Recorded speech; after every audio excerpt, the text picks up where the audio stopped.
Welcome to Canada's podcast. Hi, this is Angela Fay from Canada's podcast. Unbridled innovation of the past 35 years has brought the world closer together and unlocked huge economic value. But technology has also led to increasing digitization of the economy and has grown a new class of so-called digital giants. And through their actions to collect, broker, and benefit from the new wealth of data, these digital giants have obtained a high degree of influence across a wide range of economic activity. Around the globe, governments and policymakers have taken note of these digital giants. I was curious what was happening to protect and encourage competition for small and medium business, even enterprise-level companies here in the digital era. That's when I discovered the Canadian Competition Bureau. It's their responsibility, together with Canada's policymakers, to both protect competitive markets and help ensure that we experience the full benefits of healthy competition. So we reached out, and today I'm speaking with Matthew Boswell, the Commissioner of Competition. And today we're going to get an inside scoop on the Canada's Federal Competition Bureau, how it is relevant for businesses and consumers, and how the Competition Bureau helps Canadian businesses be competitive, and why it's important for 1 million Canadian small and medium enterprises out there to know about the Bureau. So welcome to Canada's podcast, Matthew. Thanks very much, Angela. It's great to be here. Now, I understand the Bureau underwent a restructuring to improve its ability to ensure that Canadian business remains competitive. Can you tell me a little bit about the Bureau? Give us some inside scoop. Okay. So the Bureau is an independent law enforcement agency of the federal government, and that's a very important aspect of describing us. And our business is to protect and promote competition in Canada for the benefit of Canadian consumers, and so that Canadian businesses of all sizes can prosper in a competitive economy. We're located in Gatineau, Quebec, which, for those of you who don't know the Ottawa area, is just on the other side of the Ottawa River from Parliament Hill. We have about 400 staff in our main office and 3 regional offices. Of course, those 400 people have been working from home throughout COVID, but we've been able to work very effectively and to enforce the law that we enforce. The primary law that we enforce is the Competition Act, which is a federal law of general application that applies to businesses across the country and many aspects of how they do business. Now, 400 seems quite a large number of people working on competition, and of course, this is just the legal aspect of it. So how does the Bureau compare in size, scope to other competition enforcers around the world? So let me start, Angela, by saying, reminding the listener or your listeners that competition is a key pillar of a free market economy. We live and thrive and prosper in a free market economy. Many people say the reason we won the Cold War was because we had a free market economy and the Soviet Union didn't. We're able to be more productive, to have innovation, to have business dynamism. So 400 people for the whole country, we're responsible for competition for the whole country. It's actually a small number when I get into more detail about what we do. And so compared to many of our colleagues around the world, the Bureau is quite small. I can say, though, there's positive news on that front. We'd been sort of at a level of employees lower than 20 years ago until very recently. And our budget had been stagnant for over 10 years until very recently. In the spring of 2021, Parliament announced an increase to our budget, a significant increase over 5 years, and then a permanent increase after those 5 years of 27 $1.5 million per year. So it's a big deal for the Competition Bureau, and it will help us in tackling the incredible challenges we face in the modern digital, data-driven economy and enforcing the Competition Act in that economy. So we're catching up to some of our peers. Although if you look at competition agencies in the United States, they have 2 federal competition agencies, and each state has an enforcement team that works on competition issues. So obviously a significant commitment in the United States, places like the UK and Australia, much bigger commitments. But we like to think at the Bureau that we're relatively small but quite mighty in what we're able to accomplish in our work every year, and we aim to accomplish even more for the benefit of Canadian consumers and businesses going forward. And I think we're going to talk a little bit later in the podcast about the scope of projects and I guess legal cases that are happening right now that you're defending. And I think that will help put some perspective on your department in comparison to what's happening with these mega giants. But before we get to that, so that's going to be exciting stuff because, of course, it's always curious what's happening. But I want to go back and say there's a lot of discussion going on right now about competition and innovation in Canada, especially as we're trying to foster economic recovery. So can you tell us a little bit about what you think Canada can do better in terms of competition and innovation? Well, depends how much time I have, because I could go on. I could go on about this for a long time because this is really a subject that's near and dear to my heart. As I've already said, competition matters incredibly to our economy, and so it matters perhaps more now than ever before as we look at an economic recovery from COVID. And looking at getting the economy going full steam again, driving productivity growth to help pay down debt that was incurred throughout COVID to respond to the difficulties of COVID, and to spur innovation in our economy. Innovation is so incredibly important, and competition is a key, if not the key catalyst to innovation. What drives people to get better, to innovate, to have new products, new services for their customers? Well, it's because there's somebody down the road who, to use the sort of expression, is going to eat your lunch if you don't innovate, if you don't get better. So competition, healthy competition, is vital to our economic recovery, to sort of the future of Canada's status as a G7 country. We can't allow the current situation to become worse, to reduced business dynamism, higher levels of business concentration, further regulatory barriers to competition in Canada.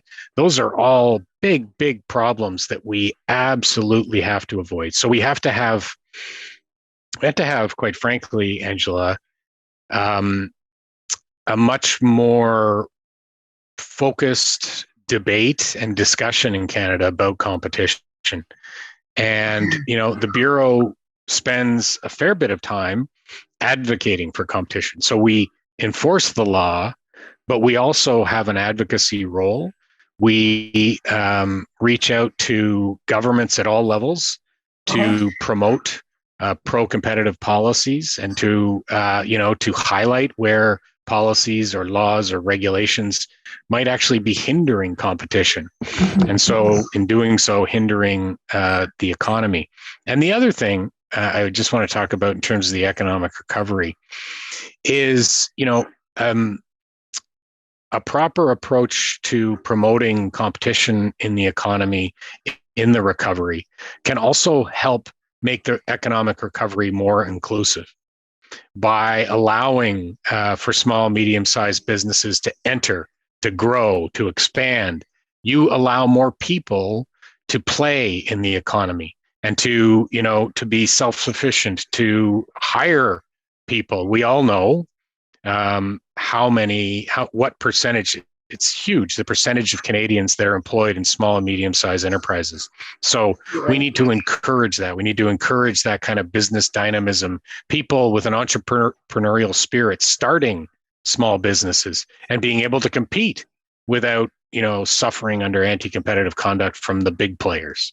Right. So as I told you at the beginning of this answer, I can get quite worked up about this. But, on the positive side, the government has recently announced that it's going to engage in a review of the Competition Act and competition policy in Canada. I can't tell you today how that's going to shake out, but it's, they've made some initial announcements about possible areas they're going to look at, which is great news for the enforcer, the people tasked with enforcing the law. And we have certainly a perspective on what works and what doesn't work in our law. So that's good news. And I just, encourage anyone listening to this to really think hard about competition. We're going to talk about, if they're victimized, how they can reach out to us later, I'm sure. But also to use their voice in their community to advocate to their municipal government, their provincial government, if there are things that are hindering competition that aren't necessary, that are getting in their way. Well, and Matthew, you mentioned the Competition Act's being revised, but I think it's actually worth touching right now on what are the most important rules that Canadian business owners need to know about competition in your bureau. What are the categories of, complaints or competition that you enforce? And what I mean by that are things like, price fixing or general, categories. If we're speaking, and I think we are, to hopefully a lot of small, medium-sized enterprises, people running businesses, and who want to know about competition and how it could impact their business, a few key things to think about on the compliance side, making sure they don't go offside. Yes. And then we can talk about a few things to watch out for where they might become victims. Okay. So on the compliance side, obviously, price fixing and bid rigging are two sections of the Competition Act that are crimes, federal crimes, where you can, if you commit those crimes, you can go to prison for up to 14 years, actually. Or for price fixing, you can be fined up to $25 million. For bid rigging, you can be fined in the discretion of the court. So you don't, in any way, shape, or form, those are nasty things. Don't go there. Want to contravene those provisions. The penalties are one thing. Your business reputation, if you are being investigated and then charged, is going to, be seriously damaged. We can get search warrants to go into your business premises and look through all your files, all your computer files, all that sort of stuff. We can also get wiretaps, and we can listen to your phone conversations. So those are definitely no-go zones. Right. And there's another area that's important, and it's emerging. It's emerging more in the online world, which is deceptive marketing. And so we have a section of the Competition Act that deals with false or misleading advertising marketing. And there are many different pitfalls in that area. For example, fake online reviews. You don't want to be hiring companies that will say they'll, give you good online reviews, and you pay them, and then they have people who go on and make up reviews or put, 5-star ratings on stuff, and when it's not legitimate. That's offside our law as well. We call that astroturfing. It's like putting a fake lawn. Also, companies have to be very careful and not make false or misleading environmental claims about their products, for example. Unless you have it backed up by testing, you shouldn't be making claims about, how environmental it is, or how the level of recyclability. And on that, we just literally entered into what we call a consent agreement with Keurig Canada for them having made false or misleading representations about the recyclability of their coffee pods. Right. And they had to pay a significant financial penalty. Excuse me. So that's another important area for businesses to make sure they don't go down that road. Generally speaking, false or misleading representations in your advertisement, and there's different ways it can happen, can get you into trouble with the Bureau. And, just to go back to, some people wonder, well, what does that have to do with competition? Well, if you're lying or misleading people to get customers, to get people to buy your products, that's not healthy competition, because the people who are telling the truth aren't getting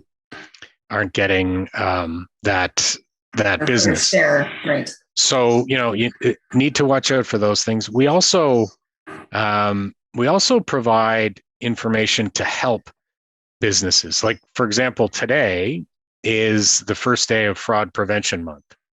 Right. And that's an annual thing that's run by the Competition Bureau, the RCMP, and the Canadian Anti-Fraud Centre in collaboration. And we go throughout the month to raise awareness about fraud and fraudulent practices in Canada, so people can be aware of it and recognize it and report it. And of course, businesses, just like anybody else, can be victims of fraud. And there are multiple different areas where businesses can be victimized, where we've gone after fraudsters for things like subscription traps. There's something called the CEO scam. There's the Yellow Page invoices scam. Hold on, that sounds like, what's the CEO scam? CEO scam is somebody makes a fake email from the CEO. It looks like it's from the CEO to maybe somebody who's in the finance department, that the CEO needs X money transferred really quickly to this account, this bank, this business. And the money's totally not destined in a legitimate way, and it's gone. And of course, we've dealt with in the past invoice scams, which there was a company that was pretending to be like the Yellow Pages back when people had Yellow Page phone books and even online Yellow Page phone books, and would send invoices that appeared as if the company had a contract for a Yellow Page ad, and somebody in the finance department would get the invoice, say, "Oh, well, this must be," and they'd pay them. Right, of course. And it was there was no ad, there was no nothing. So, sorry, wow. I got off on a tangent there. That's okay. We were talking about sort of examples of victims and specific that are happening. So businesses and small and medium-sized enterprises can be victims. They're very, we understand, I understand, entrepreneurs, small businesses are focused on their business, are focused on growing their business, doing the best they can, getting the most. And so these things can sort of sneak up on you because you're not expecting this kind of fraudulent activity. Absolutely. Now, the other area where, we want businesses to reach out to us and let us know if they fear this is happening or they think this is happening to them, is what we call abuse of dominance, which is sort of to summarize it. It's when a big company that has a dominant position in the market is engaging in anti-competitive conduct to hurt competitors, to prevent competitors from getting into the market, to exclude them. And on our website at competitionbureau.gc.ca, we have lots of guidance material available for people who are wondering if maybe they're the victim of an anti-competitive scheme, or to learn more about deceptive marketing practices or fraud practices that they may be victimized by. So I would encourage folks listening to take a look at our website. Remember our website, even if you don't take a look at it, in case something does happen where you think, and look at what we have there, and then contact us if you believe that you've been the victim of something. I should also say that if perhaps as a result of this podcast, you come to the realization that maybe your company has been, for example, participating in price fixing or bid rigging, that doesn't necessarily mean the end of the earth. We have programs where people can self-report, and the first company or person to self-report can actually get immunity from prosecution in exchange for telling the Bureau about what's happened and providing the evidence that they have. And then even the second company to come in can get much more lenient treatment in how they're handled in a prosecution of the case. So that's worthwhile for people to think about. I don't, hopefully nobody in this audience has done that, but hopefully they're not. But just curious, let's just pick on price fixing as an example right now. Is they're federal, but can price fixing be regional or even local? Absolutely. If so, as I say, are you the right pathway to suggest maybe we've, I'm just picking on price fixing. We're it. Deceptive. You're it. We're it. You're for the whole country. Okay. For the whole country. So price fixing can absolutely be regional or local, or as can bid rigging. And bid rigging often is. Bid rigging, what we see in a lot of bid rigging is on municipal or provincial contracts related to roads or infrastructure, sidewalks.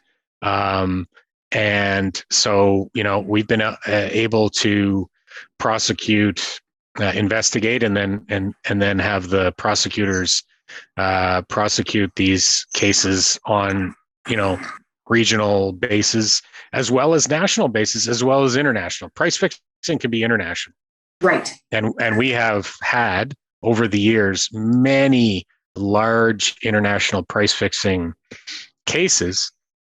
For example, earlier in the 2010s, for years, we investigated multiple price fixing and bid rigging conspiracies related to the sale of auto parts, various auto parts to original equipment manufacturers, primarily Japanese auto companies. And there were multiple guilty pleas in Canada where tens of millions of dollars were paid in fines by these auto part manufacturing companies. So it can go from all over the world down to your neighborhood in terms of price fixing or bid rigging.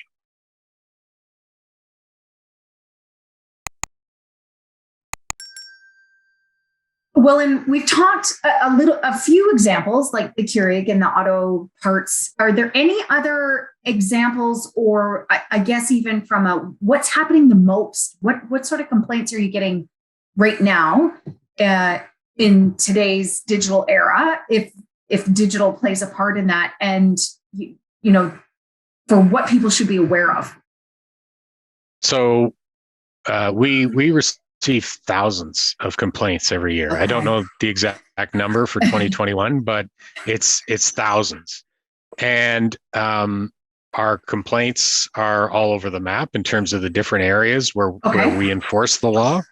The majority year over year are deceptive marketing matters, where people are contacting us to complain about a particular practice in a particular industry.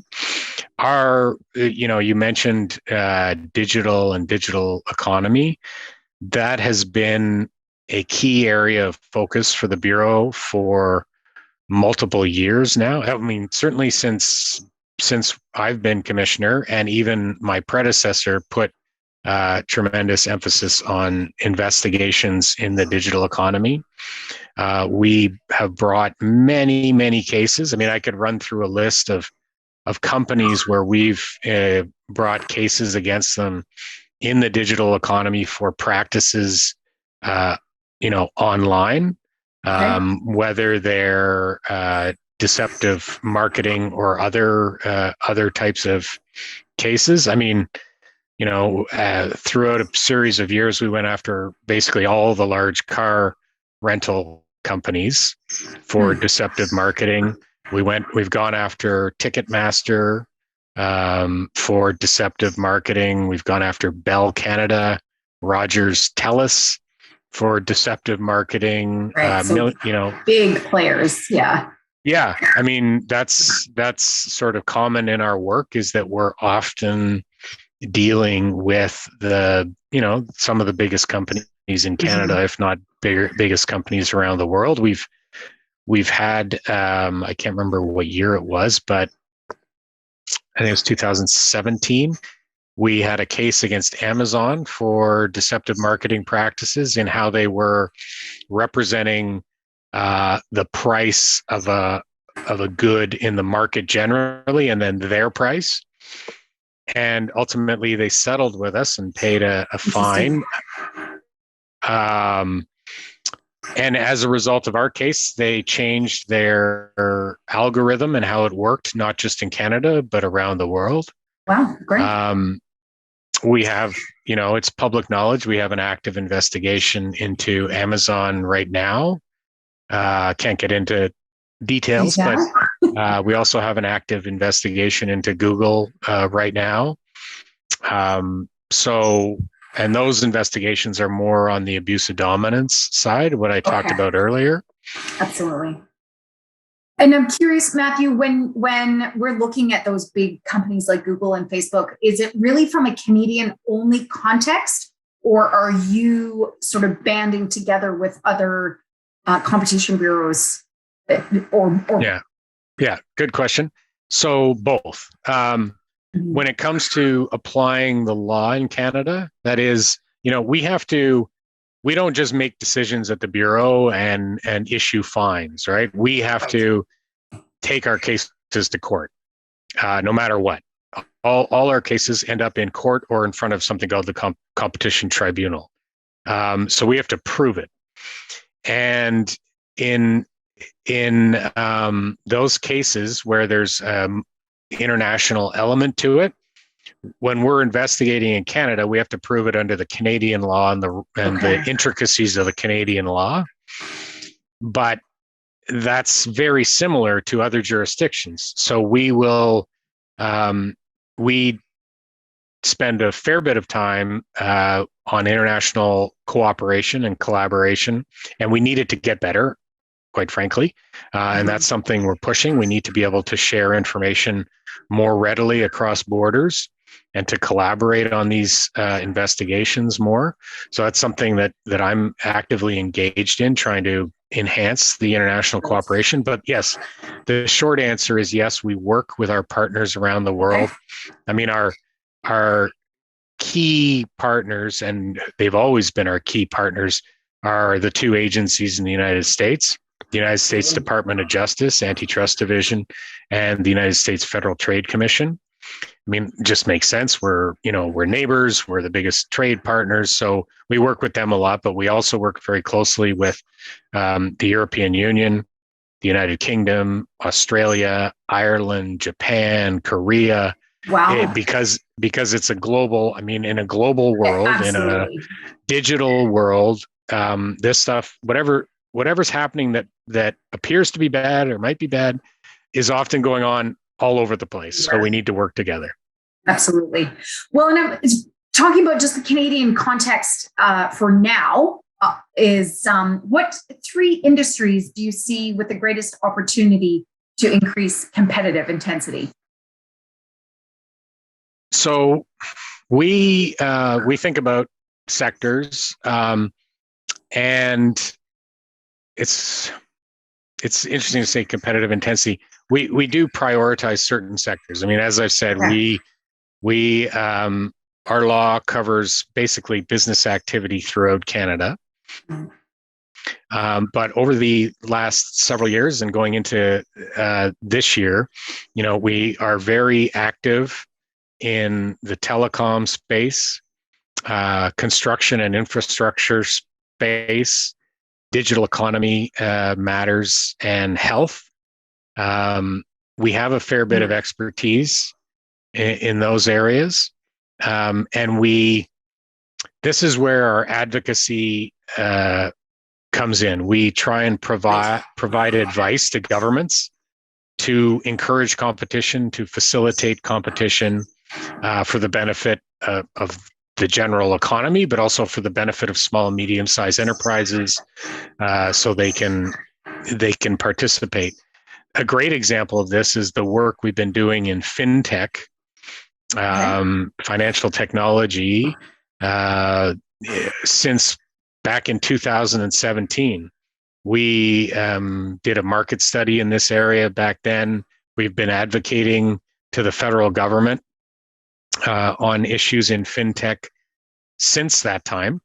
And the government is continuing to examine the issues with what they call open banking, which is to have the ability to move your data from one financial institution to another seamlessly, to allow you to switch, to provide you with new innovative services in terms of your financial management of your life. Right. And this is obviously very important to consumers. We see many other jurisdictions around the world well ahead of Canada, and those jurisdictions where consumers have great choice in terms of the products they can use, the institutions they can access for their financial management. So that's a sort of a high level federal example of how we advocate, and that's kind of fintech is in the digital space, the digital economy. But we do stuff as well that people would be, I think, surprised to hear. I mean, before Uber became what Uber is now in Canada, and Lyft and other ride sharing companies, we put out a white paper that was quite controversial at the time with certain people, because it spelt out the advantages of opening up the taxi market effectively to ride sharing, and how it would, how that competition would spur better service, new, innovative products where you can see on your phone where the vehicle is, blah, blah, blah. And that our white paper and our intervention there was relied upon by multiple different municipalities to say, yeah, we should allow ride sharing.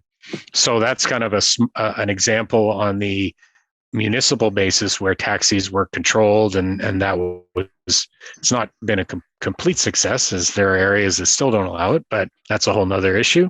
And recently, we did some interventions on food trucks and municipal rules on where food trucks could park, and how they weren't allowed to park near restaurants, and how this was really, a barrier to competition that, right. And when we do these things, we ask the regulators or the policymakers to consider, like, is it a necessary barrier to competition? Is there a valid reason for it? Because there may be a valid reason for it, some other policy reason that we don't want to opine on that. We just ask them to think about these things, because, and I'll tell you, Angela, Canada is 33. Let me just check this number before I say it out loud. In 2018, Canada was 33rd out of 34 OECD countries in what they call the Product Market Regulation Indicators, which is a basket of indicators the OECD, the Organization for Economic Cooperation and Development, uses to look at regulatory barriers to competition in a country. We came second last. I was going to say, so let's just put that in context. We are almost dead last.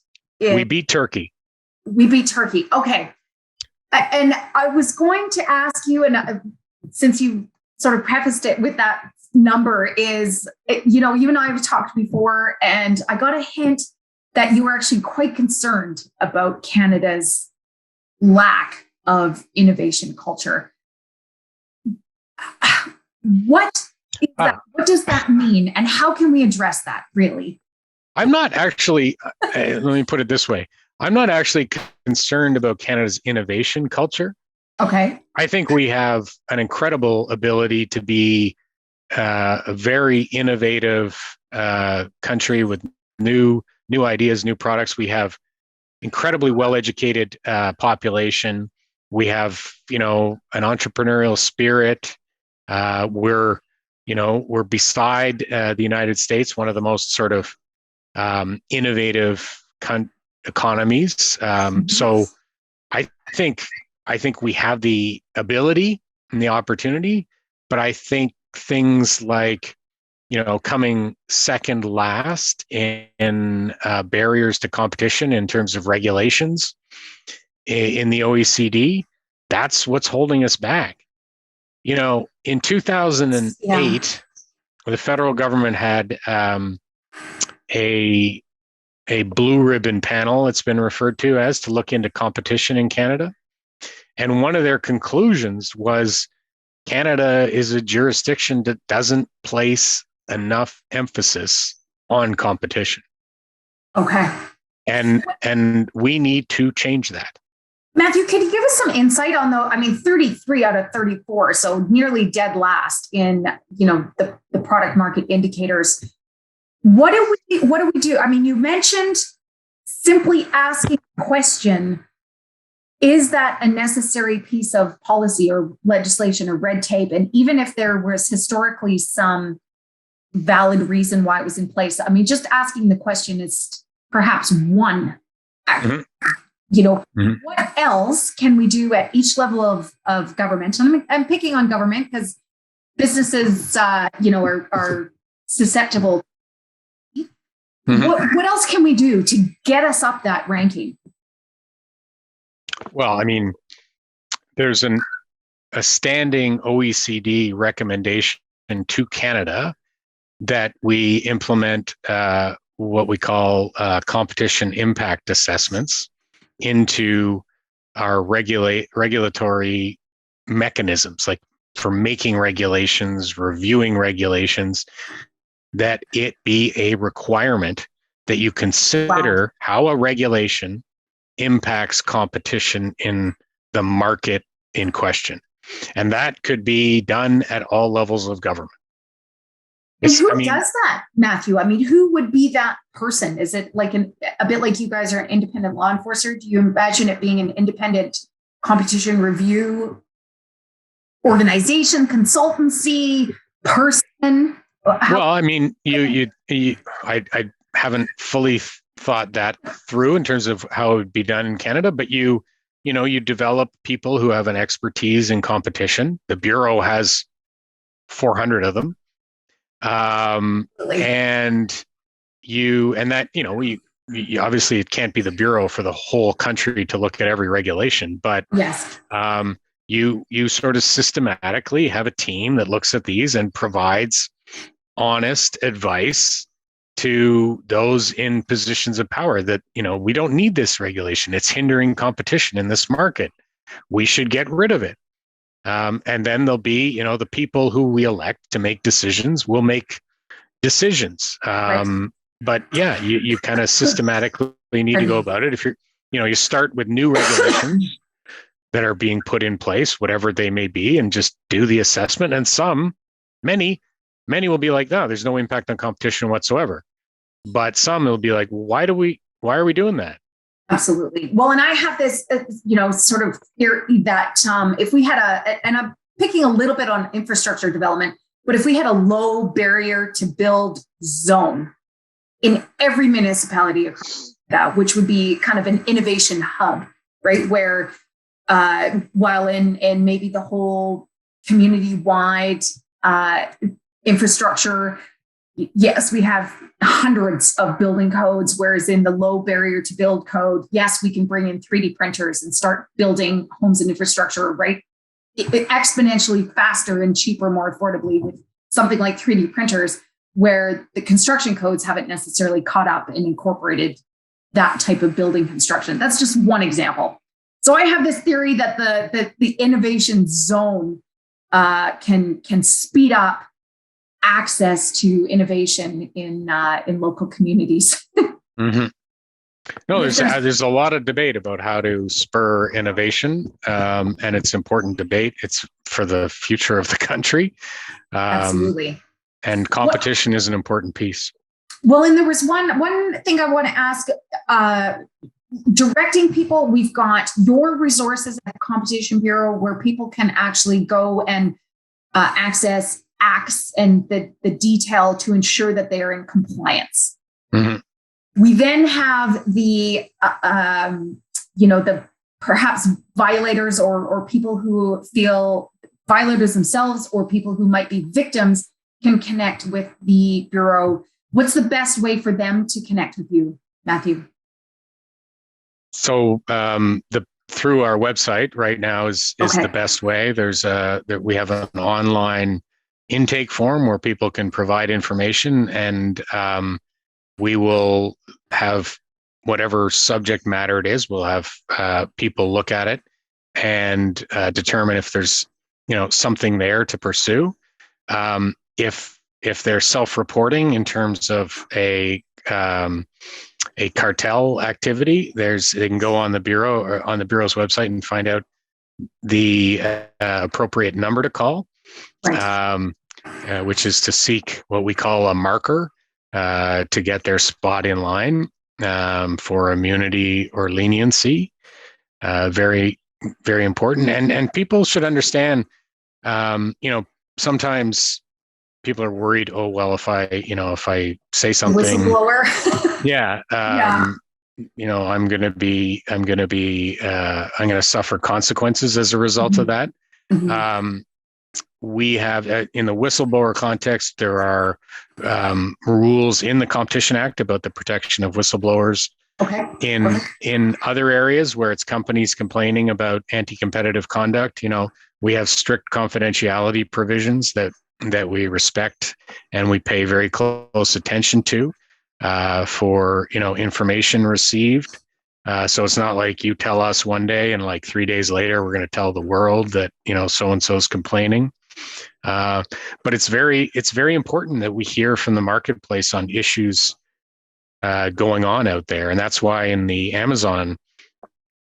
current Amazon investigation, we put out a call out to the marketplace, people who might be selling on Amazon, to provide us with information if they have any with respect to some of the questions we asked. And you can see our call out, the specific things we're interested in right. on our website. Okay. I mean, if you Googled, if you put into a search engine, Google or DuckDuckGo or whatever, Competition Bureau Amazon, you're going to get that call out that we put out, and right. we've put out other call outs about the digital economy. So we need to hear from people. As I say, absolutely. There's 400 of us, but we're not everywhere in the country at one time in every economy or in every market, and so we do rely on hearing from people. And I think that's really one of the most important takeaways right here is, you're a central bureau, but you're part of the voice of Canadian business. And I think if people are experiencing, a lack of competition in whatever respect, it's worth noting, worth reaching out to you, having a look at what the calls are already, because there might already be something that's in the works. Mm-hmm. People weren't aware of. And so, as part of my goal was to bring a little bit more attention to the Competition Bureau and the great work that it's doing here for Canadians. Thank you. I mean, it is vital that we have intelligence. We're focusing more on proactive intelligence in the marketplace, and we're developing tools for proactive intelligence, which I'm very excited about. We're gonna, Absolutely. we're gonna use the forensic tools and other tools in the digital economy to be more aware of what's going on out there. But that's never going to mean we don't need to know from people who are living it every day. Absolutely. Matthew, I just want to say thank you for investing some time with us here on Canada's podcast. And I'm sure we'll see you more, and certainly definitely have the impact of the work that you're doing here to raise Canada. Now we have a big goal to get us above the dead second last position in a global product market session. So we'll hold you to that. Maybe we connect in 5 more years and see if we're ahead of the game. Sounds good. Well, thank you very much, Angela. It was a pleasure.